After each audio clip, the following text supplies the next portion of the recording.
Vous êtes sur Point de Mire, la chaîne YouTube qui garde toujours un œil sur les médias. Dans ce numéro, nous allons nous demander pourquoi les prévisions météo sont différentes d'une chaîne à l'autre. C'est parti!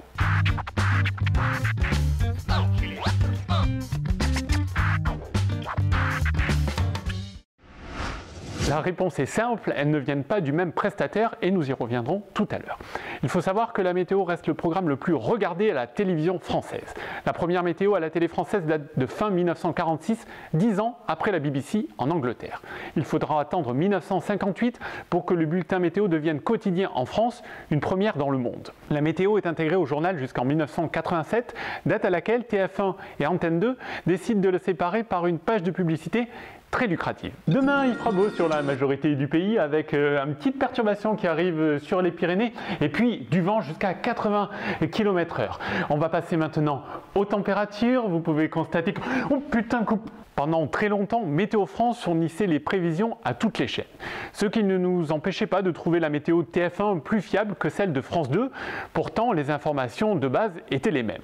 C'est surtout la visibilité des cartes qui donnait cette sensation, celle de TF1 étant plébiscitée par les téléspectateurs pour leur lisibilité. Mais depuis janvier 2014, France Télévisions a choisi le groupe privé Météo Group pour les prévisions de l'ensemble de ses chaînes. Un choix qui a fait parler. En effet, Météo France est lui aussi un groupe public qui dépend du ministère de l'écologie et qui a des difficultés financières. C'est donc surprenant que la télévision publique, l'un de ses plus gros clients, choisisse un groupe privé anglais. Bien sûr, c'est uniquement pour des raisons économiques que ce choix a été fait. Le service public français n'est pas une exception puisque les télévisions publiques suisses, autrichiennes, danoises et allemandes ont elles aussi choisi Météo Group. Pour éviter de trop fortes pertes à Météo France, France Télévisions se fournit toujours auprès d'eux pour les prévisions de ces bulletins régionaux et locaux de France 3, alors que les bulletins nationaux proviennent donc de Météo Group. L'émission Météo la carte, diffusée à 13 h sur France 3, prend aussi ses prévisions auprès de Météo France. Dans cette émission entièrement consacrée à la météo, les prévisions sont mises en avant avec plusieurs bulletins par émission et la météo sur 10 jours. Le téléspectateur ne consulte donc pas les mêmes données que celles du bulletin Météo National diffusé juste avant l'émission. Les grandes chaînes se fournissent toujours auprès de Météo France, notamment TF1 et BFM TV. M6 a choisi, comme France Télé, Météo Group.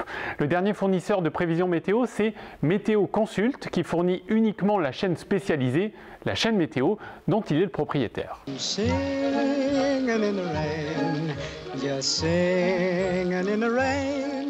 What a glorious feeling, I'm happy again. On peut dire qu'à la télévision, la météo fait la pluie et le beau temps en termes d'audience, au risque de s'attirer les foudres des téléspectateurs. Si vous avez aimé cette vidéo, laissez-nous un pouce.